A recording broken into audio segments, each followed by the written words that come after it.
Oke, halo teman-teman. Jadi hari ini kita akan belajar matematika lagi. Nah, bab yang akan kita pelajari pada video kali ini itu tentang eksponen sama bentuk akar ya. Kalau gitu langsung nih kita mulai ke pembahasan yang pertama. Nah, jadi pertama-tama kita akan bahas dulu mulai dari definisi eksponen. Kalau gitu eksponen itu kira-kira apa sih definisinya? Nah, jadi gampangnya nih ya, kita bisa bilang eksponen itu sebagai suatu operasi perkalian berulang. Coba nih kita tulis. Nah, jadi yang dimaksud dengan perkalian berulang di sini itu kayak gimana? Jadi gini ya, kalau kita punya nih misalkan A pangkat N, maka A pangkat N itu artinya adalah perkalian berulang A kali A kali A lagi kali A lagi kali A terus sampai A yang terakhir. Nah, banyaknya seluruh perkalian berulang A ini itu ada sebanyak N kali. Oke, jadi gampangnya A-nya itu ada sebanyak N gitu. Nah, sekarang coba deh kita lihat contoh. Jadi misalkan kalau kita punya nih 3 pangkat 4. Nah, 3 pangkat 4 ya udah perkalian berulang 3 kali 3 kali 3 kali 3. Ada sebanyak 4 kali perulangannya, gitu ya. Nah, terus contoh lagi, sekarang misalkan 4 pangkat 3. Kalau tadi kan 3-nya pangkat 4. Sekarang 4-nya yang pangkat 3. Nah, kalau 4 pangkat 3, itu artinya adalah perkalian berulang 4 kali 4 kali 4. Ada sebanyak 3 kali sesuai pangkatnya ya. Nah, kurang lebih kayak gitu yang dimaksud dengan definisi eksponen. Jadi cuma suatu operasi perkalian berulang, oke? Nah, terus coba nih kita lihat lagi di sebelah sini. Yaitu kan kita punya A pangkat N. Nah, A pangkat N itu, A-nya biasa kita sebut sebagai bilangan pokok. Atau bisa juga disebut sebagai basis. Nah, terus N-nya itu disebut sebagai bilangan pangkat. Oke, jadi ini doang nih yang kita pelajarin di subbab pertama, yaitu tentang definisi eksponen. Nah, sebelum kita lanjut ke subbab yang kedua, kalau misalkan kalian belum paham nih sama definisi eksponen, coba diulang lagi aja videonya, oke? Kalau gitu sekarang kita lanjut nih ke subbab yang kedua. Nah, jadi sekarang kita akan lanjut bahas sifat-sifat yang ada di eksponen, oke? Kalau gitu langsung nih kita masuk ke sifat yang pertama. Jadi sifat yang pertama itu bunyinya gini. Kalau misalkan kita punya A pangkat M, terus kita mau kali nih dengan A pangkat N, maka hasilnya itu udah pasti A pangkat M tambah N. Nah, kenapa nih sifat satu ini bisa berlaku? Coba kita lihat lewat contoh. Jadi, kalau misalkan kita punya nih 3 pangkat 2, terus kita kali dia dengan 3 pangkat 3. Nah, kalau kita jabarin semua nih perpangkatannya, berarti kan 3 pangkat 2 itu 3 kali 3. Terus dikali nih sama 3 pangkat 3.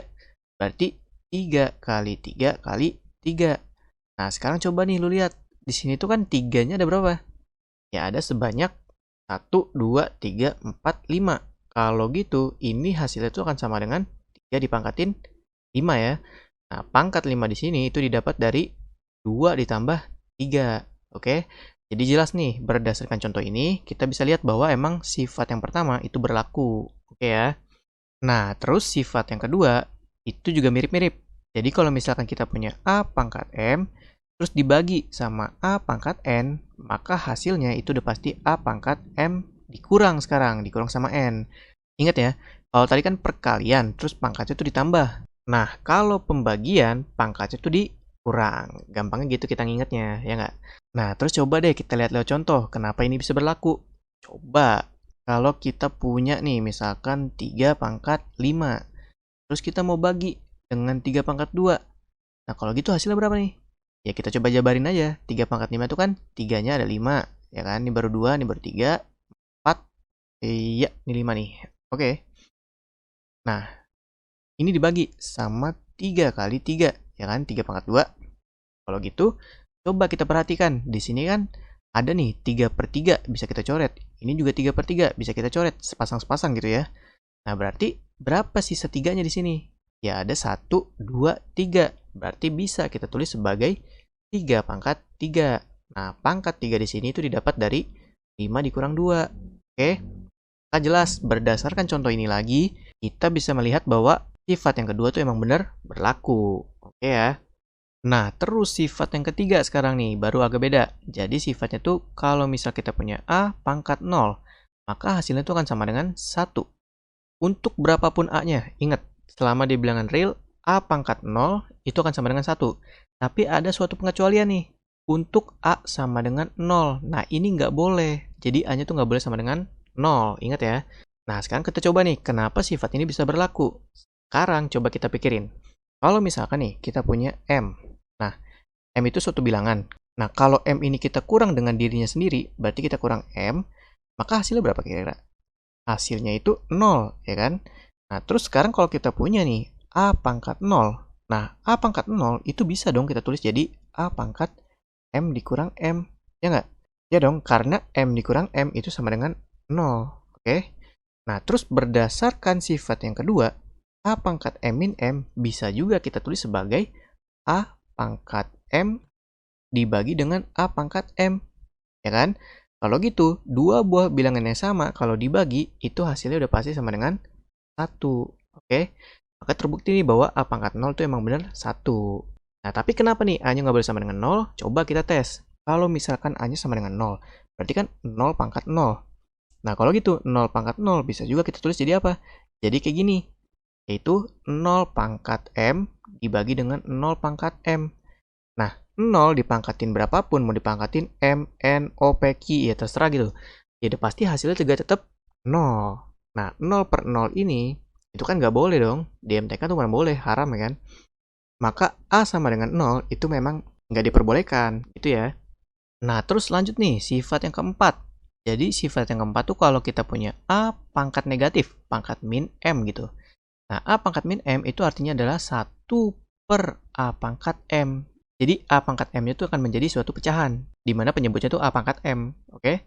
Nah, sekarang coba nih kita buktiin kenapa ini tuh berlaku, ya kan? Jadi, berdasarkan sifat yang ketiga, coba kita tulis sifat yang ketiga. Berarti kan A pangkat 0 itu sama dengan 1. Nah, A pangkat 0 bisa juga kita tulis jadi apa? Jadi A pangkat M min M. Nah, ini sama dengan 1.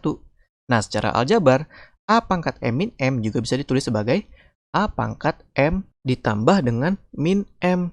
Boleh secara aljabar. Maka ini sama dengan 1 juga.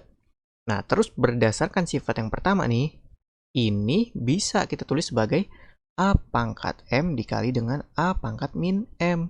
Nah, kalau gitu, ini yang sama dengan 1. Sekarang kalau kedua ruasnya nih, kita bagi dengan A pangkat M, maka hasilnya itu akan menjadi A pangkat min M sama dengan 1 per A pangkat M. Wah, ini bentuk sifat yang keempat. Jadi kebukti deh, dari sifat yang ketiga bisa kita temukan sifat yang keempat. Gitu ya, keren kan?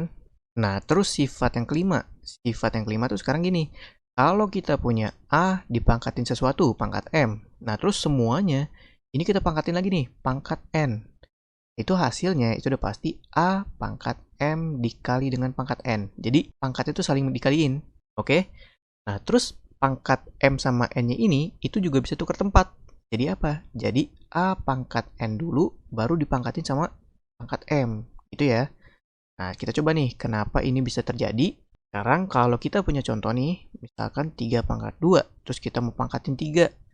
Nah, ini bisa aja dong kita tulis jadi 3 pangkat 2 kali dengan 3 pangkat 2 dikali dengan 3 pangkat 2. Nah, kalau semuanya kita jabarin, berarti kan 3 kali 3 dikali dengan 3 kali 3 dikali dengan 3 kali 3. Nah, sekarang berapa banyak perkalian berulangnya? Ya, ada sebanyak 6 ya, berarti 3 pangkat 6. Jadi jelas nih, berdasarkan contoh, kita bisa lihat lagi bahwa ini benar. Nah, sekarang apakah kalau pangkatnya ini kita tuker, hasilnya tetap sama gitu? Kita coba. Sekarang 3 pangkat 3 dipangkatin lagi dengan 2. Nah, kalau gitu hasilnya berapa? Hasilnya jadinya 3 pangkat 3 dikali dengan 3 pangkat 3. Nah, kalau dijabarin berarti kan 3, 3, 3 dikali nih sama 3, 3, 3 gitu kan. Nah, semua perkalian berulangnya itu ada berapa? Ada sebanyak 3 pangkat 6 juga. Sama kan sama hasil yang ini. Berarti emang bener nih. Pangkat M sama N-nya itu boleh dibolak-balik gitu lah ya. Nah, sekarang kita lanjut nih. Sifat yang ke-6. Jadi sifat yang ke-6 tuh bunyinya gini.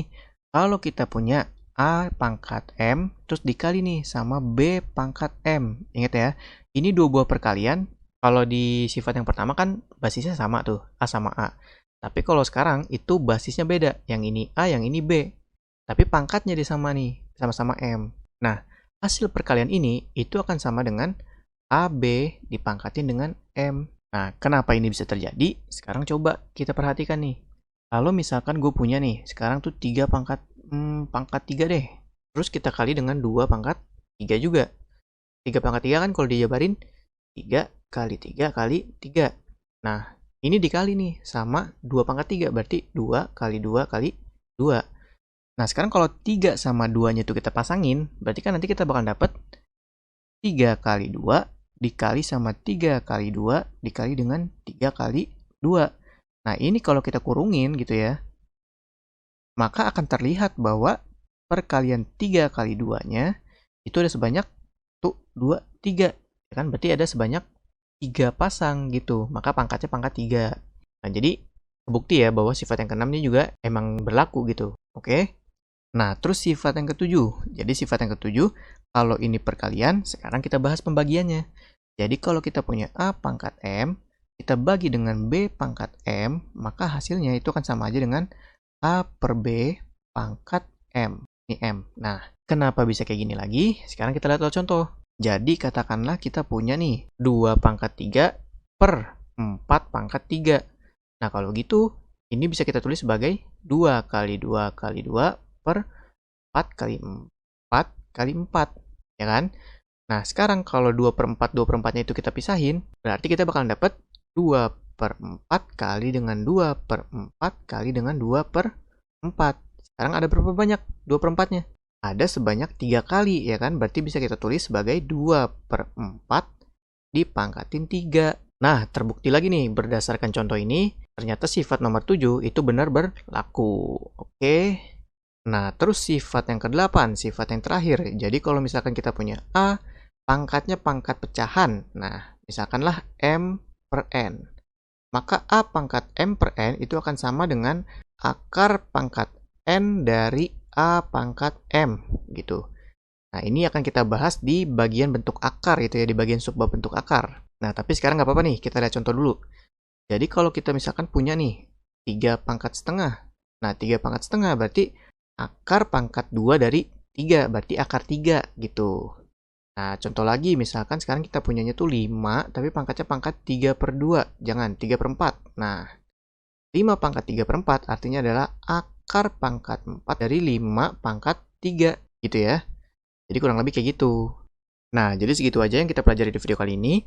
Like kalau menurut kalian video ini bagus dan bermanfaat. Terus juga jangan lupa untuk subscribe biar kalian dapat updatean video terbaru, sama sekalian nih follow IG kita di matrix.med. Di situ banyak latihan-latihan soal yang gue upload gitu. Nanti linknya gue taruh di deskripsi, jadi langsung cek aja ya. Oke, terus untuk lanjutan materinya nanti akan gue buat lanjutannya di video berikutnya, biar nggak kepanjangan videonya. Oke, thank you semuanya.